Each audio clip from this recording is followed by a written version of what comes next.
وعلى سيد المرسلين وعلى آله وأصحابه أجمعين أما بعد 21ویں پارے کا خلاصہ یہ ہے کہ 21ویں پارے کے شروع میں اللہ تعالی نے اپنے حبیب صلی اللہ علیہ وسلم کو اور اپنے حبیب صلی اللہ علیہ وسلم کے ذریعے مجھے اور آپ کو حکم دیا ہے کہ جو کچھ آپ کی طرف وحی بھیجی جا رہی ہے اس کی تلاوت کیجیے۔ اتل ما اوحی الیک من الکتاب، جو کچھ ہماری طرف سے قرآن کریم آپ کو عطا کیا جا رہا ہے اس کی کیا کیجیے؟ تلاوت۔ تلاوت مستقل ایک عمل ہے۔ ہمارے یہاں ایسے لوگ پائے جاتے ہیں جو یہ کہتے ہیں کہ یہ طوطے کی طرح رٹنے کا کوئی فائدہ نہیں، الفاظ کا کوئی فائدہ نہیں۔ دیکھو بھائیو، قرآن کو سمجھ کر پڑھنا مسلمانوں پر لازم ہے۔ قرآن کو سمجھ کر پڑھنا مسلمانوں پر کیا ہے؟ قرآن کو سمجھنا ایک الگ نیک عمل ہے، اس کی تلاوت کرنا ایک، یوں کہنا کہ بغیر سمجھے تلاوت کا کوئی فائدہ نہیں۔ تو بھائی آپ سورہ بقرہ شروع کرتے ہیں الف لام میم، اس کا معنی آتا ہے کسی کو؟ آپ کو، مجھے، کسی عالم مفسر محدث کسی کو آتا ہے؟ کسی کو نہیں آتا۔ رسول اللہ صلی اللہ علیہ وسلم نے کیا فرمایا؟ جو قرآن کا ایک حرف پڑھے اس کو 10 نیکیاں، اور آگے حضور نے کیا فرمایا کہ الف لام میم ایک حرف نہیں ہے، کتنے حرف ہیں؟ اس سے پتہ چلا کہ الف لام میم پر 30 نیکیاں ہیں، جس کا معنی سمجھ میں آ نہیں سکتا۔ میں نے جمعے میں یہ بات عرض کی تھی کہ تلاوت ایک الگ عمل۔ دیکھو میں ایک مثال سے عرض کروں، ہم نے نماز پڑھی ہے، اس میں کوئی شک نہیں نماز کو سمجھ کر پڑھنا کہ میری زبان سے کیا کہا جا رہا ہے، یہ بہت اعلیٰ چیز ہے۔ لیکن آپ کیا سمجھتے ہیں اگر ایک بیچارہ دیہاتی بزرگ ہے، اس کو قرآن نماز میں جو کچھ پڑھا جا رہا ہے اس کا ترجمہ نہیں آتا، لیکن وہ پورے اخلاص سے اس نماز میں سبحان ربی الاعلیٰ، سبحان ربی العظیم، سارے ارکان سب کچھ ادا کرتا ہے، تو اس کا کوئی فائدہ نہیں۔ کیوں بھائی؟ یہ عجیب بات ہے۔ ڈاکٹر نے آپ کو نسخہ لکھ کر دے دیا، آپ کو وہ تینوں دوائیوں کے نام یاد نہیں، یہ نہیں پتا کہ ان کے پیچھے ہے کیا، لیکن لکھ کر کس نے دی ہے؟ ماہر نے۔ آپ اس کو کھا لیتے ہیں کہ مجھے کیا ہوگا؟ اس کا فائدہ ہوگا۔ اس لیے پہلی بات فرمائی اتلو ما اوحی الیک من الکتاب، ہم جو آپ کو کتاب عطا کر رہے ہیں اس کی کیا کیجئے؟ تلاوت کیجئے۔ 21ویں پارے میں دوسری بات یہ ارشاد فرمائی قرآن کریم نے، وَمَا كُنْتَ تَتْلُو مِنْ قَبْلِهِ مِنْ كِتَابٍ وَلَا تَخُطُّهُ بِيَمِينِكَ، اے نبی صلی اللہ علیہ وسلم، ہم نے آپ کو امی پیدا کیا ہے۔ نبوت سے پہلے آپ نہ کوئی کتاب لکھ سکتے تھے نہ پڑھ سکتے تھے، اور رسول اللہ صلی اللہ علیہ وسلم امی ہے، یعنی آپ نے کسی انسان، کسی استاد سے لکھنا پڑھنا نہیں سیکھا، لیکن ہے آپ صلی اللہ علیہ وسلم امی، لیکن پوری انسانیت کے پڑھے لکھوں کے استاد ہیں۔ ہے امی، لیکن اللہ کی مخلوق میں سب سے زیادہ علم اللہ نے کس کو عطا کیا؟ نبی کریم صلی اللہ علیہ وسلم کو۔ یہ ہمارے آقا صلی اللہ علیہ وسلم کیا معجزہ تھا۔ اللہ کو یہ گوارا نہیں تھا کہ میرے یہ حبیب کسی کی شاگردی میں جائیں۔ رسول اللہ صلی اللہ علیہ وسلم کو جو علم دیا وہ اللہ نے براہ راست دیا، اس میں کسی بشر کا واسطہ درمیان میں نہیں ہے۔ آقا کریم صلی اللہ علیہ وسلم آخری وقت تک لکھ پڑھ نہیں سکتے تھے۔ آپ علیہ السلام کو نہ لکھنا آتا تھا نہ پڑھنا آتا تھا، لیکن میں عرض کر رہا ہوں پوری دنیا کے لکھے پڑھے رسول اللہ صلی اللہ علیہ وسلم کے جوتوں میں بیٹھنے والے ہیں۔ اللہ تعالیٰ نے آقا علیہ السلام کو علم کی اتنی بلندیوں سے نوازا۔ دیکھو بھائیو، شاید آپ کو اس کا اندازہ نہ ہو، ہم چونکہ اس لین میں ہے امی، لکھنا پڑھنا، لیکن اس ہستی کی زبان مبارک سے جو الفاظ نکلے ان کی تشریح کرتے کرتے کرتے کرتے 1400 سالوں میں لائبریریاں کی لائبریریاں، ہزاروں نہیں، لاکھوں نہیں، کروڑوں صفحات لکھے جا چکے ہیں، لیکن ابھی بھی ان کی تشریح مکمل نہیں ہو رہی۔ تو فرمایا آقا کریم صلی اللہ علیہ وسلم کا یہ معجزہ ہے۔ آپ علیہ الصلاۃ والسلام کو اللہ تعالیٰ نے کسی انسان کا شاگرد نہیں بنایا، بلکہ براہ راست اپنا شاگرد بنا کر اللہ تعالیٰ نے براہ راست علوم کی بارشیں نازل فرمائی، سیدھی کس پر؟ نبی کریم صلی اللہ علیہ وسلم کے قلب اطہر پر۔ قرآن کریم نے ایک یہ بات ارشاد فرمائی ہے، یہ جو صورت ہے سورہ عنکبوت، اس کے نازل ہونے کا زمانہ وہ ہے جب صحابہ کرام حبشہ کی طرف ہجرت کر رہے تھے۔ کس کی طرف ہجرت کر رہے تھے؟ آج بھی دیکھ لیجئے کہاں مکہ، کہاں موجودہ ایتھوپیا، آپ ذرا درمیان کی مسافت چیک کیجئے۔ اور اس زمانے میں قبائلی سسٹم تھا، اس طرح کا شہری سسٹم نہیں تھا آپ کی مرضی ڈس کا، اور کل کو یہاں کا مکان بیچ کے گجرانوالہ چلے جائے اور 6 مہینے کے بعد مکان بیچ کر لاہور چلے جائیں، کوئی رکاوٹ ہے؟ اس زمانے میں بھائی اس طرح ممکن ہے؟ وہ قبائلی نظام تھا وہ، اور اس میں کسی قبیلے میں عام بندہ جا کے ٹھہر نہیں سکتا تھا۔ اس زمانے میں ہجرت کرنا بہت مشکل کام تھا۔ تو اللہ کے نبی نے حکم دیا اپنے صحابہ کو کہ تم حبشہ کی طرف ہجرت کرو۔ اب جب ہجرت کی تو خوف کہ یار بنے گا کیا، آگے کو ٹھکانہ ملے گا کہ نہیں۔ اللہ تعالیٰ نے رسول اللہ صلی اللہ علیہ وسلم کے ذریعے اپنے صحابہ سے وعدہ کیا، یا عبادی الذین آمنوا ان ارضی واسعۃ، اے میرے بندو پرواہ نہ کرو، تم میری نام پر میری راہ میں ہجرت کرو۔ جب ہجرت کرو گے تو میری زمین کو بہت وسیع پاؤ گے۔ میری زمین کو کیا کرو گے؟ وسیع پاؤ گے۔ موت سے نہ ڈرنا، موت کا تو ایک وقت مقرر ہے، وہ گھر میں بھی آ جائے گی، وہ سفر میں بھی آ جائے گی۔ اس لیے بھائیو، کسی مسلمان کو دین کی وجہ سے ہجرت کرنی پڑے، وہ کسی طرح کی پریشانی کا شکار نہ ہو۔ جو مسلمان اپنے دین کی حفاظت کے لیے ایک جگہ سے دوسری جگہ ہجرت کرے گا، اللہ جل جلالہ اس کو برکتوں سے نوازیں گے۔ قرآن کریم نے اس بارے میں ایک یہ بات ارشاد فرمائی ہے کہ یہ کافر جب پانی پر سفر کرتے ہیں، جب سمندر پر سفر کرتے ہیں، اور جب خطرات طوفان سے واسطہ پڑتا ہے، پھر صرف اور صرف کس کو پکارتے ہیں؟ اللہ کو پکارتے ہیں۔ اس سے یہ پتہ چلا کہ انسان جب اسباب سے مایوس ہوتا ہے تو پھر کس کو پکارتا ہے؟ اللہ کو پکارتا ہے۔ تو یہ اس انسان کی چوری پکڑی جاتی ہے، مجبوری میں اللہ کو پکارتا ہے۔ جب مجبوری میں اللہ کو پکارتا ہے، وہ دلیل ہے اس بات کی کہ جناب اللہ، دیکھو میں ایک مثال دوں، ہمارے یہاں کیا ہوتا ہے؟ اللہ نہ کرے، اللہ نہ کرے کسی کو ایسا مرض لاحق ہو جائے جو لا علاج ہے، تو ڈاکٹر کیا کہتے ہیں؟ بھئی کیا کرو، جا کے دعا کرو۔ کیا کرو؟ اس سے پتہ چلا مسلمان کو سمجھ ہے کہ جہاں ڈاکٹر کام نہ کرے وہاں کس چیز نے کام کرنا؟ دعا نے۔ تو ہم پہلے ہی وہ سبب کیوں نہیں اختیار کرتے؟ ہم پہلے ہی وہ سبب کیوں نہیں اختیار کرتے؟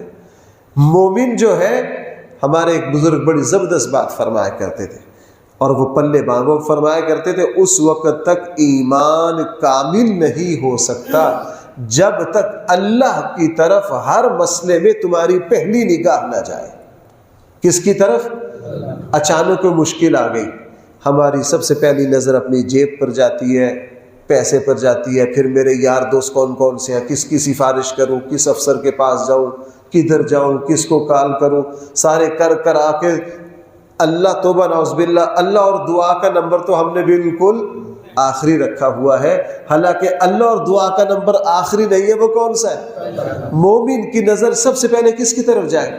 میں یہ بات اتنی سناتا ہوں آپ کو، اللہ یہ میرے دل میں بھی اتارے، آپ کے دل میں بھی اتارے۔ حدیث میں کیا آتا ہے؟ آقا صلی اللہ علیہ وسلم جنگ سے واپس آتے ہوئے صحابہ اکرام کیا کرتے تھے؟ کہیں لشکر ٹھہرتا نا تو اللہ کے نبی کو کسی الگ گھنے سائے میں آپ کا بستر لگا دیتے تاکہ ہمارے شور شرابے سے اللہ کے نبی کے آرام میں خلل۔ اللہ کے نبی قافلے سے ہٹ کر درخت کے نیچے لیٹ گئے، ایک بدو آیا، آ کر اس نے اللہ کے نبی کی تلوار اوپر لٹک رکھ درخت پر لٹکا دی، شاخ پر تلوار نکالی اور سونتی۔ جب تلوار سونتی تو پھر حضور کی آنکھ کھلی۔ میں اپنے درسوں میں یہ واقعہ بہت بیان کرتا ہوں۔ اب دیکھو، ایک شخص لیٹا ہوا ہے یوں، دوسرا تلوار سونت کر یوں کھڑا ہے، اسباب کے تحت کوئی بچنے کا راستہ ہے؟ جب تلوار سونتی اللہ کے نبی کی آنکھ کھل گئی. اب اللہ کے نبی لیٹے ہوئے دیکھ رہے ہیں تلوار نشانے پر, اور وہ بھی سمجھ رہا تھا. اس نے کہا میں یمنعک منی, تجھے مجھ سے کون بچائے گا؟ رسول اللہ صلی اللہ علیہ وسلم نے لیٹے ہوئے بلا تکلف فرمایا ربی اللہ, میرا اللہ بچائے گا. کون بچائے گا؟ اور اہل علم نے لکھا کہ اس جلال کے ساتھ حضور نے فرمایا کہ جیسے ہی حضور علیہ السلام کی زبان مبارک سے اللہ نکلا, اس کافر پر ایسا روب پڑا کہ اس کے ہاتھ کانپ گئے, تلوار گر گئی. اللہ کے نبی اطمینان سے اٹھے, تلوار پکڑی, اس پر سونتی, کہا اب تجھے کون بچائے گا؟ اب اس کو اگلا سبق آتا نہیں تھا. تو بھائیو, اللہ تعالیٰ مجھے اور آپ کو یہ ایمانی قوت عطا فرمائے کہ ہر معاملے میں اللہ کی طرف جو نظر جائے, بھائی وہ سب سے آغاز میں جائے یا انتہا میں جائے؟ آغاز میں جائے. اول و آخر ہر مسلمان کی توجہ کس کی طرف جائے؟ اللہ کی طرف جائے.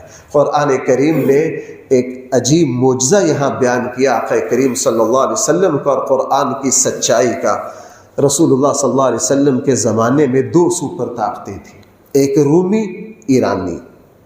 رومی جو تھے وہ اللہ کی توحید کے قائل تھے, ظاہرہ عیسائی تھے.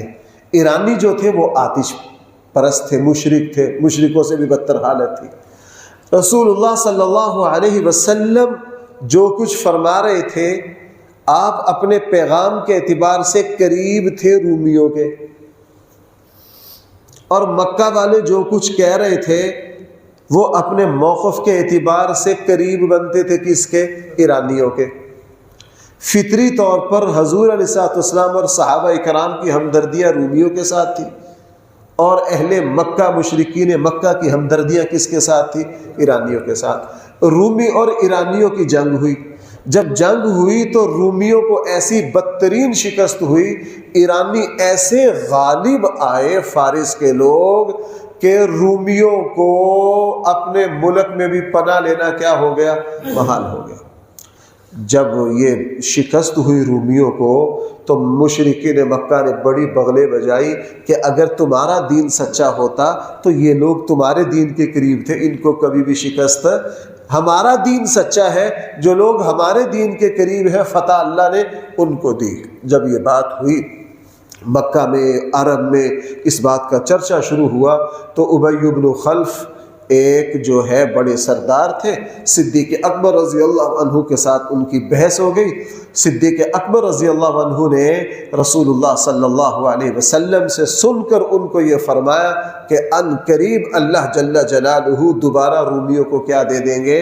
فتح دے دیں گے. اس کی لمبی بات ہے, میں تو شارٹ کٹ بیان کر رہا ہوں اس واقعہ کو. اور بھائی بعد میں پھر ایسا ہی ہوا, اس وقت رومی شکست کھا گئے, ایرانی غالب آ گئے, اور رومیوں کے دوبارہ غالب آنے کا کوئی امکان نہیں تھا. لیکن قرآن کریم نے ارشاد فرمایا ان قریب جو ہے وہ رومی کیا آ جائیں گے دوبارہ. اللہ کی شان. مکہ سے صحابہ اکرام اور حضور علیہ السلام مدینہ کی طرف ہجرت فرما گئے, اور غزوہ بدر ہوا. جس دن بدر میں اللہ صحابہ اکرام کو فتح دے رہے تھے, اسی دن اللہ تعالیٰ نے رومیوں کو دوبارہ فتح دے دی. کس پر؟ ایرانیوں پر. اور قرآن کی بتائی ہوئی پیشن گوئی اور رسول اللہ صلی اللہ علیہ وسلم کی بتائی ہوئی پیشن گوئی 100% کیا ہو گئی؟ سچی ہو گئی. قرآن کریم نے 21ویں پارے میں اپنی نشانیوں کو بیان کیا, اپنی قدرت کی.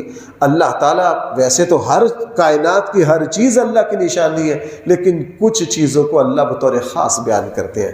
فرمایا میری نشانیوں میں سے ایک نشانی یہ ہے کہ ہم نے مٹی سے ایک حسین و جمیل انسان پیدا کر دیا. فرمایا میری نشانیوں میں سے ایک نشانی یہ ہے کہ ہم نے تمہارا جوڑا بنایا ہے, میاں بیوی بنائے ہیں, اور جس سے تم زندگی میں سکون اور اطمینان حاصل کرتے ہو. فرمایا یہ جو نیند ہے یہ بھی میری نشانیوں میں سے کیا ہے؟ ایک نشانی ہے. یہ جو تمہاری مختلف زبانیں ہیں, اللہ فرما رہے یہ بھی میری نشانیوں میں سے ایک نشانی ہے.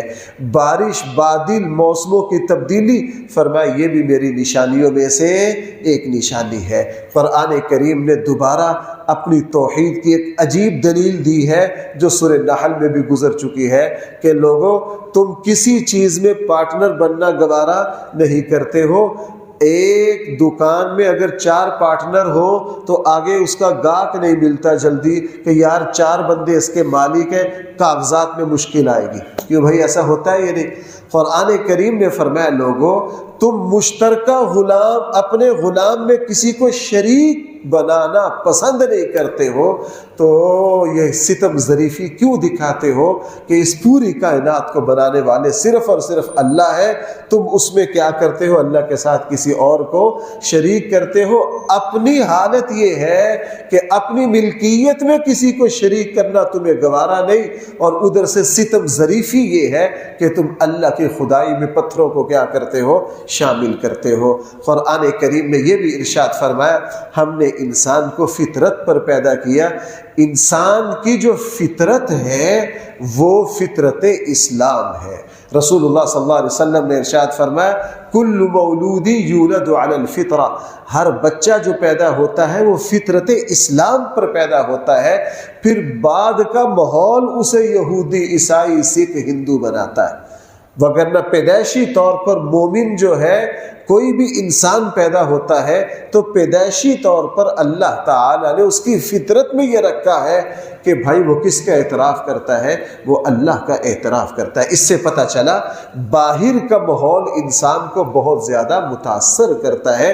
اپنے آپ کو برے ماحول سے بچانا یہ بھی مسلمان پر لازم اور ضروری ہے. اس کے بعد قرآن کریم نے رسول اللہ صلی اللہ علیہ وسلم کے زمانے میں ایک بدبخت سردار تھے نضر بن حارث. یہ شام گئے، وہاں سے کچھ چھوٹی موٹی کتابیں جس میں پہلے بادشاہوں کے کچھ قصے تھے وہ لے آئے، اور ایک باندی خرید کر لائے جو مغنیہ تھی، گلوکارہ تھی، بہت اعلیٰ آواز والی، حسین و جمیل. قرآن کریم یہ باتیں اس لیے بیان کر رہا ہے تاکہ مسلمانوں کو پتہ ہو کہ اسلام کے آغاز میں حضور اور حضور کے صحابہ کو کیسی کیسی مشکلات کا سامنا کرنا پڑا. نضر بن حارث شام سے کچھ کتاب چھوٹی چھوٹی کتابچے لایا، اس میں پہلے بادشاہوں کے قصے، داستانیں، خوبصورت باندی لایا، شکل کے اعتبار سے بھی خوبصورت، آواز کے اعتبار سے بھی خوبصورت. مکہ میں آ کے اعلان کیا توبہ نعوذ باللہ، توبہ نعوذ باللہ. ہمارے تو وہ کہتے ہیں نا دل کانپتا ہے اس کو بیان کرتے ہوئے کہ توبہ نعوذ باللہ، محمد صلی اللہ علیہ وسلم تمہیں قوم سمود، قوم عاد کے واقعات سناتے، لو میں باندی لایا ہوں، تم اس کے پاس بیٹھو، یہ تمہیں پہلے بادشاہوں کے قصے سنائے. پہلے بادشاہوں کے کیا کرے گا؟ یعنی انہوں نے قرآن کریم کا مقابلہ ایک باندی اور اس کے گانا کے ذریعے کرنے کی کوشش کی. قرآن کریم نے سورہ لقمان میں فرمایا وَمِنَ النَّاسِ مَن يَشْتَرِي لَهْوَ الْحَدِيثِ، بعض لوگ بیہودہ باتوں کو خریدتے ہیں لِيُضِلَّ عَن سَبِيلِ اللَّهِ، تاکہ لوگوں کو اللہ کی راہ سے روک دے. بھائی قرآن کریم تو ایک ایسی آواز ہے کہ پوری دنیا کی موسیقی مل کر اس کا مقابلہ نہیں کر سکتی، اس کا مقابلہ نہیں کر سکتی. اللہ نے اس کتاب میں عجیب شان رکھی. بہرحال اس کے بعد قرآن کریم نے 21ویں پارے میں حضرت لقمان علیہ السلام کی نصیحتوں کا تذکرہ کیا. پہلی بات فرمائی ہم نے لقمان علیہ السلام کو حکمت عطا کی. حکمت کہا جاتا ہے دانائی اور عقل مندی کی بات کو. بعض علماء نے فرمایا حکمت کہا جاتا ہے اپنے علم پر عمل کرنے کو.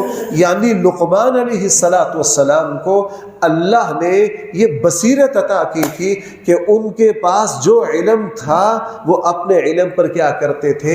عمل کرتے تھے. اور یہ حکمت 100% عطا کی گئی ہمارے آقا صلی اللہ علیہ وسلم کو. دیکھو بھائی آپ سے ایک بات عرض کروں، آقا کریم صلی اللہ علیہ وسلم کے ارشادات آپ دیکھ لیجئے، ذخیرہ حدیث کتنا بڑا ہے.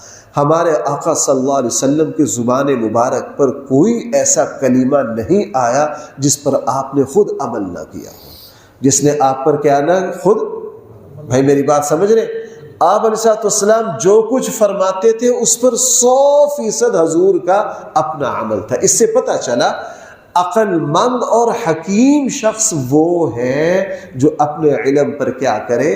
عمل کرے. اور آج ہم مسلمان یہی سے مار کھا رہے ہیں. بھائی اس زمانے میں علم کی کمی نہیں ہے، معلومات کی کمی نہیں ہے، لیکن ہماری جو کچھ ہمیں پتہ ہے ہمارا اس پر عمل نہیں ہے۔ کس کو نہیں پتہ؟ میں اکثر بات عرض کرتا ہوں، دیکھو بھائیو، بعض باتیں سمجھانے کے لیے کہنی پڑتی ہیں۔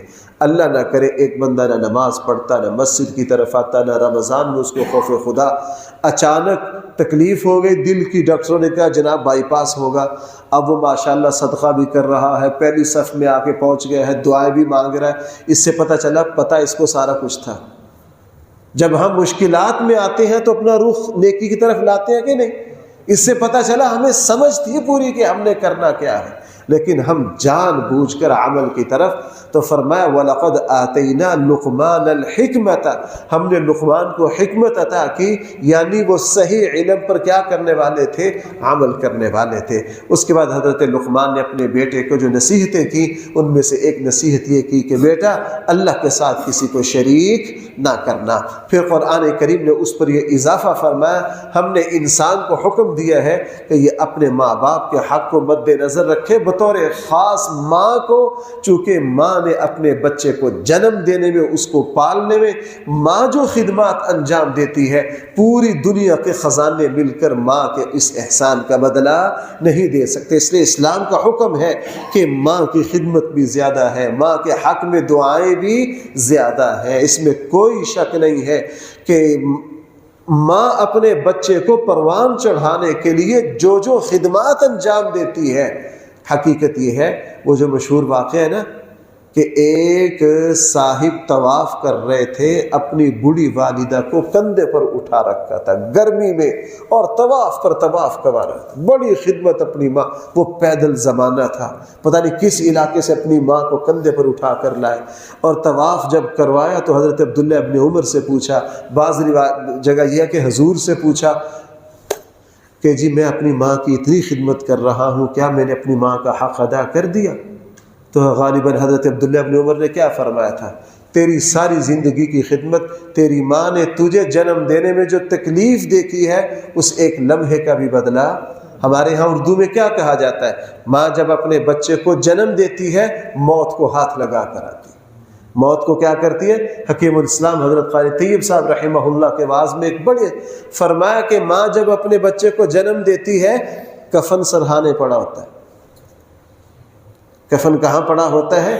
اس لیے بھائیو، ایک مسلمان کا کام ہے وہ رمضان کے مبارک لمحات میں کبھی بھی اپنے ماں باپ کو نہیں بھولتا۔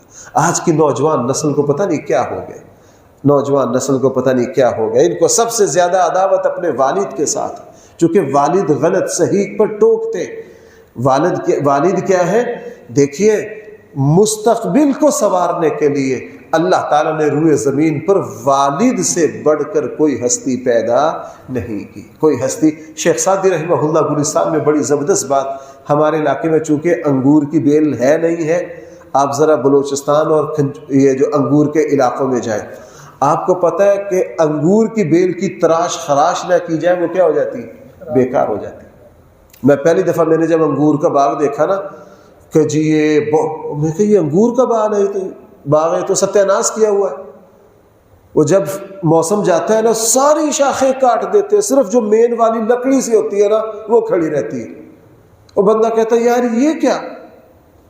لیکن اگر ایک سال تراش خراش نہ کی جائے تو اگلے سال انگور کی بیل جو ہے وہ پھل نہیں اٹھاتی۔ شیخ سعدی رحمہ اللہ نے فرمایا تیرے استاد، تیرے ماں باپ کی ڈانٹ ڈبر ٹوکنا، نصیحت کرنا، یہ تیرے لیے اس طرح ہے جس طرح انگور کی بیل کی شاخیں کاٹ دینا۔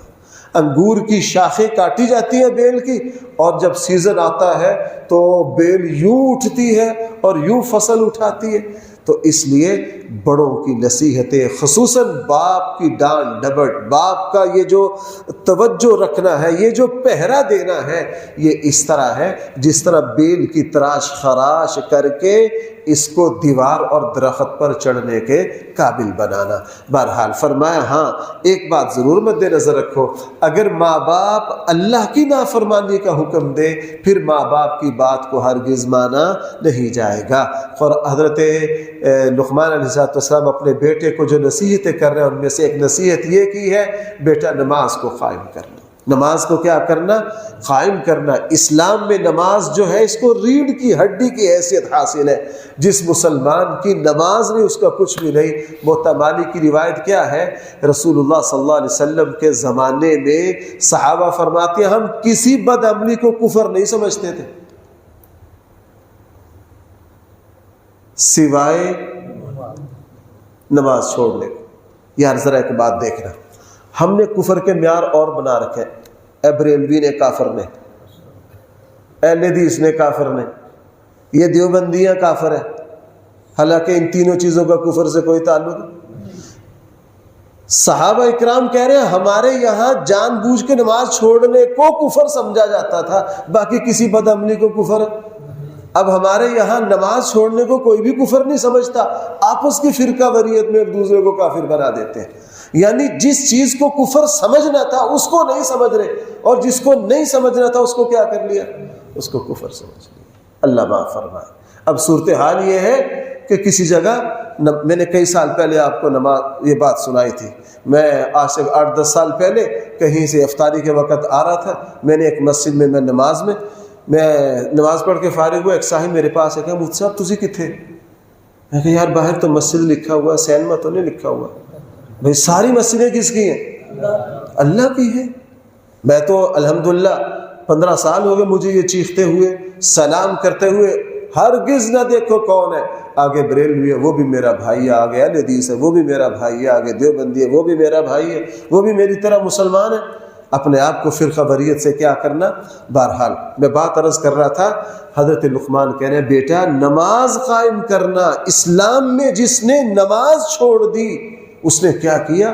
من ترک الصلاۃ متعمدا فقد کفر، جس نے جان بوجھ کے نماز چھوڑ دی اس نے کیا کیا؟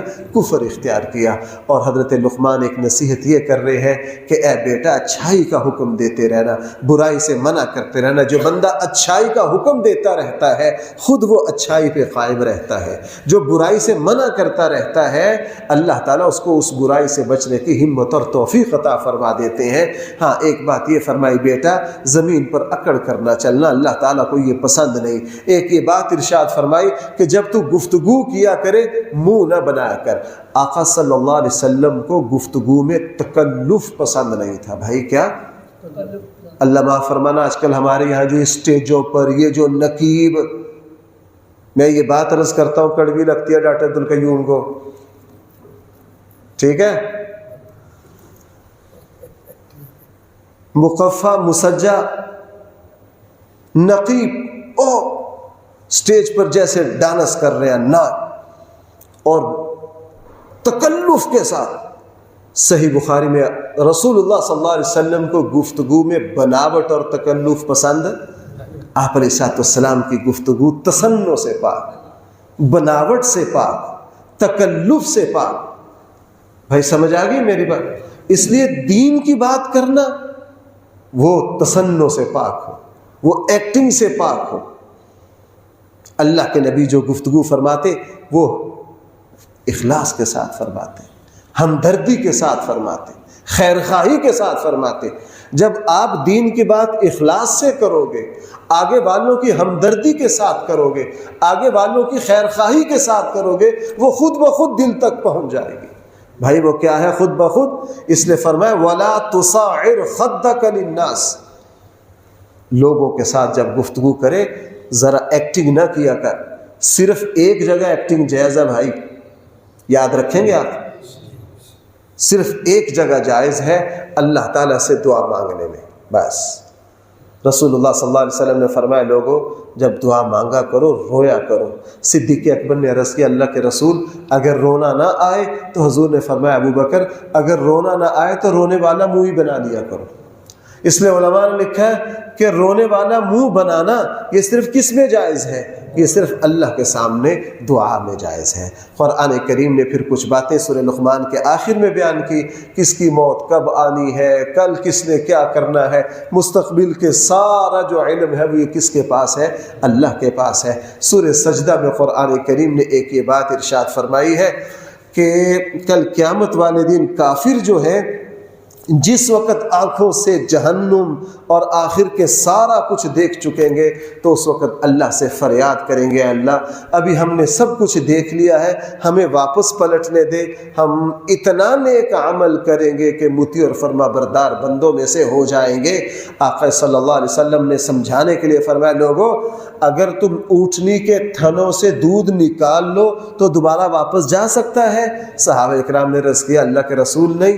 فرمایا جس طرح دودھ نکالنے کے بعد تھنوں سے جانور میں واپس نہیں جا سکتا، جو اس دنیا سے ایک مرتبہ آخرت کی طرف منتقل ہو گیا وہ دوبارہ واپس۔ یہ تو اللہ نے صرف استثناء رکھا ہے حضرت عیسیٰ علیہ السلام کا۔ صرف کس کا؟ حضرت عیسیٰ علیہ السلام قیامت کے قریب آئیں گے، وگرنہ یہاں سے جو گیا ہے اس کی کوئی واپسی۔ اس لیے کافر وہاں کہیں گے ربنا ابصرنا وسمعنا فرجعنا نعمل صالحا، اے اللہ ہمیں واپس جانے دے۔ فرمایا جائے گا تمہیں ہرگز، چونکہ واپسی نہیں ہے اس لیے اللہ تعالیٰ نے 1,24,000 نبی بھیجے، کتابیں بھیجی، عقل دی، سمجھ دی، شعور دیا کہ لوگوں سمجھ جاؤ غلطی کا امکان نہیں ہے۔ جو یہاں سے دائرہ کراس کر گیا موت کے ذریعے اس کے لیے پھر واپسی نہیں ہے۔ اور بھائی قرآن کریم نے اس بارے میں تہجد پڑھنے والوں کی تتجافا جنوبہم عن المضاجع یدعون ربہم خوفا وطمعا، وہ لوگ جن کے جو پہلو جو ہے وہ بستروں سے دور رہتے ہیں، راتوں میں جھاگتے ہیں۔ ابھی رات کو تراویح پڑی ہے، سوتے سوتے بندہ لیٹ ہو جاتا ہے، صبح پھر جلدی اٹھنا ہے، پھر تہجد پڑھنی ہے، پھر سحری کرنی ہے، اور پھر آپ کو پتا ہے کہ جامع مسجد صلی اللہ علیہ وسلم میں دور جانا ہے اور نیند آ رہی ہے، جسم تھک رہا ہے۔ فرمایا اللہ کا فضل ان لوگوں پر بہت ہوگا جو راتوں میں اپنے آرام دہ بستروں کو چھوڑتے ہیں اللہ کی محبت میں۔ ہے کس کی محبت میں؟ اللہ کی محبت میں۔ اس کے بعد قرآن کریم نے ایک یہ بات ارشاد فرمائی ہے، رسول اللہ صلی اللہ علیہ وسلم کے منہ بولے بیٹھے تھے زید بن حارثہ، بھائی کیا؟ زید بن حارثہ، اور ان کو کہا جاتا تھا زید بن محمد۔ قرآن کریم نے رسول اللہ صلی اللہ علیہ وسلم کو اجازت نہیں دی، فرمایا کہ ہر شخص کی نسبت اس کے والد کی طرف کی جائے۔ کس کی طرف کی جائے؟ اب لوگ ہمارے یہاں کیا کرتے ہیں، منہ بولا بیٹا بنا کر ہم مسئلہ پوچھتے ہیں کہ جی میں اپنی ولدیت لکھوا سکتا ہوں کہ نہیں۔ بھائی اللہ تعالیٰ نے جس چیز کی اجازت اپنے لاڈلے کو نہیں دی تو ہمیں ملے گی؟ کہتے ہیں جی پھر کیا کریں، شناختی کارڈ نہیں بن سکتا، پاسپورٹ نہیں بن سکتا۔ ہم پتہ کیا کرنا چاہتے ہیں، ہم قرآن کو اپنے تابع کرنا چاہتے ہیں، خود قرآن کے تابع۔ بھائی پاکستان کے قانون اور آئین کو قرآن کے مطابق ہونا چاہیے، قرآن کو ان کے مطابق ہونا چاہیے۔ بولو بھائی، تو بھائی قانون سازی کرو، قانون بناؤ۔ قانون نہیں بنانا کہ جی ہماری مجبوری ہے، اس بچے کا پاسپورٹ نہیں بنے گا، اس کا شناختی کارڈ نہیں بنے گا، یہ باہر کا سفر نہیں کر سکے گا، اس کو داخلہ نہیں ملے گا۔ بھائی قانون بناؤ، قانون بناؤ، یہ اسلامی ملک ہے، قرآن کے حکم میں ترمیم نہیں ہو سکتی۔ آخری بات، اس کے بعد قرآن کریم نے سورہ احزاب میں رسول اللہ صلی اللہ علیہ وسلم کی بیویوں کو امت کی مائیں قرار دیا ہے۔ رسول اللہ صلی اللہ علیہ وسلم کی بیویاں جو ہیں امہات المؤمنین ہیں۔ جب حضور کی بیویاں جو ہیں وہ امت کی مائیں ہیں تو رسول اللہ صلی اللہ علیہ وسلم کیا ہو گئے؟ ہمارے روحانی والد ہو گئے۔ اور حضور نے خود بھی ابو ہریرہ سے فرمایا تھا، ابو ہریرہ انا مثل ابیکم۔ حضرت رسول اللہ صلی اللہ علیہ وسلم نے ایک چھوٹی سی بات حضرت ابو ہریرہ کو سکھائی، سکھانے کے بعد فرمایا انا مثل ابیکم، میں تمہارے لیے والد کی طرح ہوں۔ جس طرح ابا جی چھوٹی چھوٹی باتیں سکھاتے ہیں، رسول اللہ صلی اللہ علیہ وسلم نے اپنی امت کو چھوٹی سے چھوٹی بات سکھا کر گئے۔ اس کے بعد قرآن کریم نے 21ویں پارے میں غزوہ خندق اور احزاب کا تذکرہ کیا ہے، انشاءاللہ اس کو کل کے درس میں لائیں گے۔ اللہ تعالیٰ مجھے اور آپ کو صحیح سمجھ عطا فرمائے۔ الحمدللہ رب العالمین والصلاة والسلام علی سید المرسلین وعلی آلہ واصحابہ اجمعین۔ ربنا آتنا فی الدنیا حسنہ وفی الآخرۃ حسنہ وقنا عذاب النار۔ صلی اللہ تعالی علی خیر خلقہ سیدنا مولانا محمد وآلہ واصحابہ اجمعین برحمتک۔